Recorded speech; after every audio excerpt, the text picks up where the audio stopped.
morning, Ohio State fans. Welcome back to the 11 Dubcast for Wednesday, October 22nd.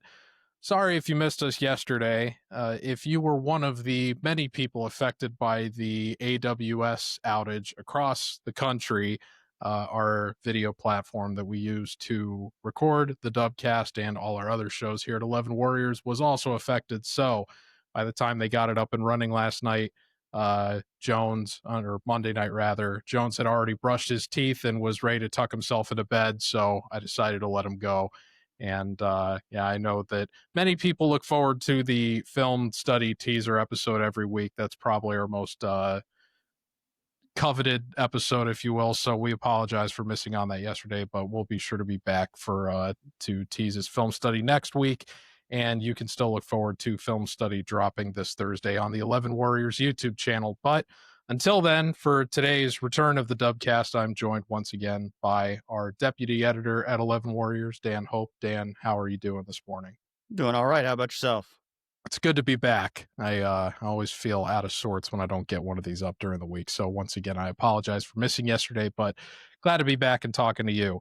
We're going to take a look at Dan's Big Ten Power Rankings, the next installment ahead of week 9 of the college football season, which will drop today on 11warriors.com, and you can read in full. Before we get too far into that, we do want to give a quick shout out to our sponsor, First Bank of Central Ohio. From game day to workday, First Bank of Central Ohio is proud to support the business owners that keep Central Ohio thriving. They are locally owned, business focused, and always in your corner. Give them a visit at fbcentralohio.com.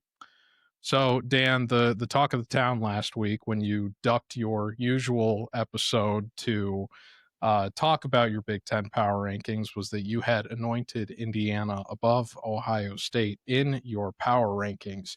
There were not too many people thrilled about that, at least part of the lunatic fringe sector of the Buckeye fan base, if you will. That being said, when I asked you about it during our preview of the Wisconsin game, which we both accurately predicted would be a shutout, by the way, last week, you gave a very, I thought, reasoned and sound explanation as to why Ohio State, despite being the number one overall team in both polls, is number 2 in your set of power rankings.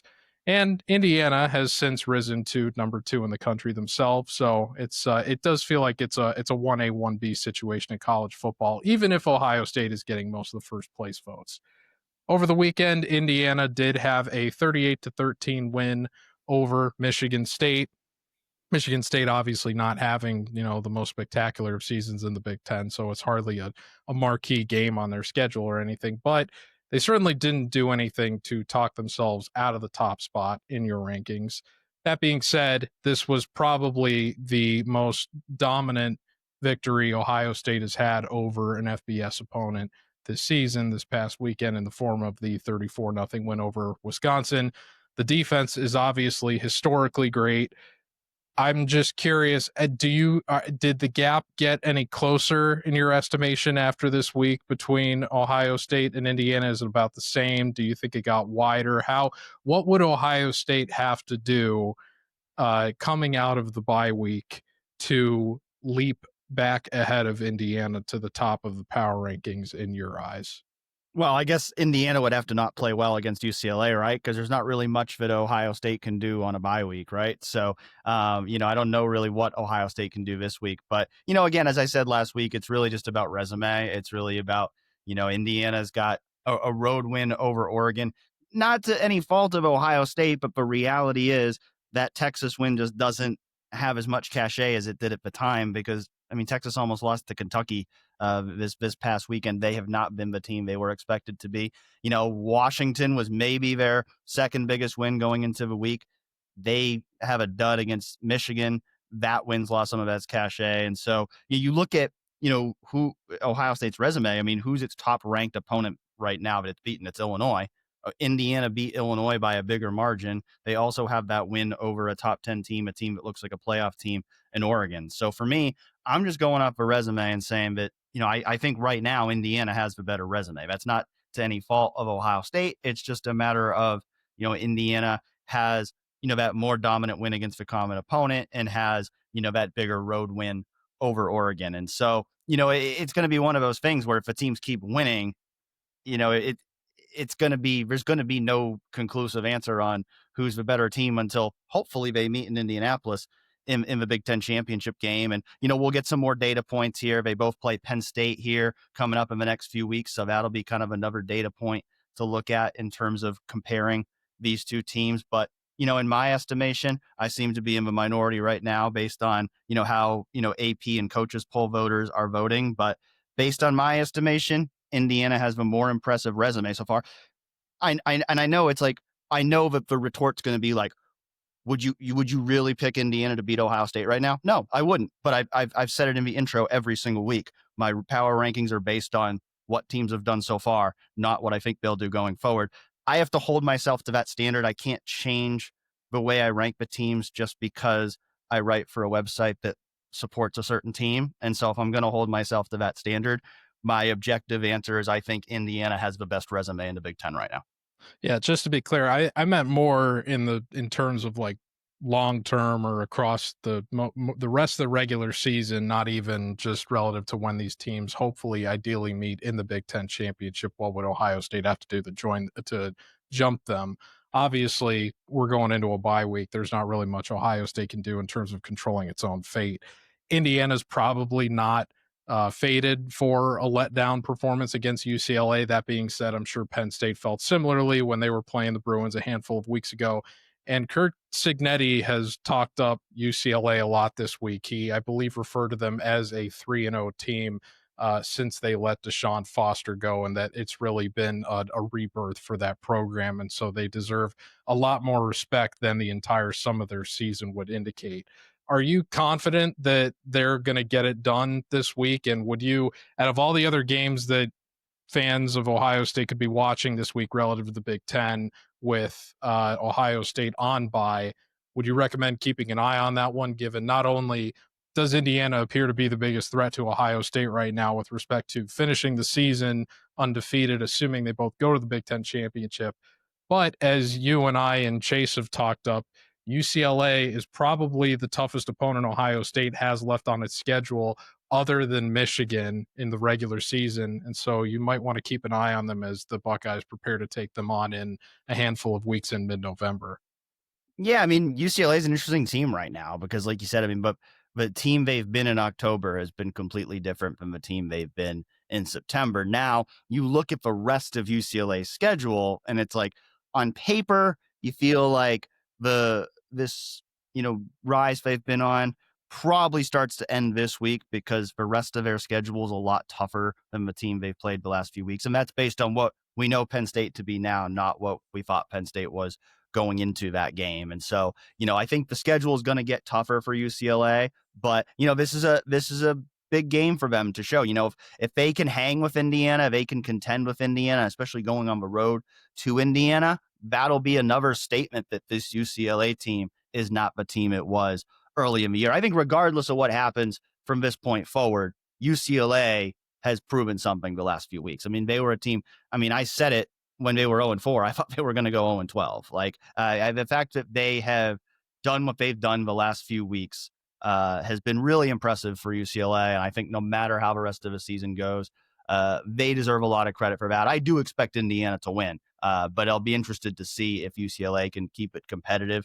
I think the other game that I think for me is probably the most interesting game this weekend is Illinois and Washington, because you're talking about two teams that have two losses. This is a must-win game for both of those teams to keep whatever CFP hopes they have alive. Washington, in my opinion, a very disappointing performance against Michigan.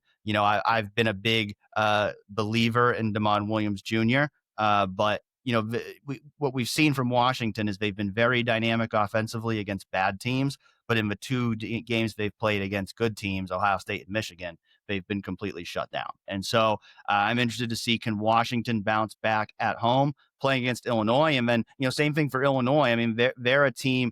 This is arguably the toughest game left on Illinois' schedule. And so if they win this game, it's going to be an interesting conversation with Illinois on the bubble in terms of if they can go 10-2, could that get Illinois into the college football playoff? Because Their best win right now is over USC. Will probably still be their best win at the end of the year. Their only two losses are to the two best teams in the country right now, Ohio State and Indiana. However, both in pretty lopsided fashion, and maybe don't have the big win to offset that. So they're going to be an interesting team for me in that CFP conversation. And, that this week's the start of that. You got to go on the road and beat Washington first. If not, then that will no longer be any conversation for Brett Bielema's squad. So my last question for you relative to the changes between last week going into this week is that obviously the big talking point coming out of the week prior to that was the firing of James Franklin. And of course, with a high profile coaching vacancy of that nature comes a lot of speculation about who's going to be the immediate replacement. Kurt Signetti was at the front of that pecking order, and then he got a very healthy and financially lucrative extension in short order from Indiana within the week. So that effectively took him out of the running.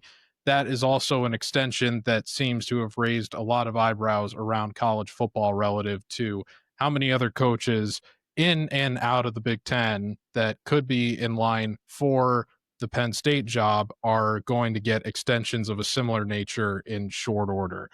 Well, one of the other coaches near the very top of that tree prior to the results of the last weekend was Nebraska head coach Matt Rhule.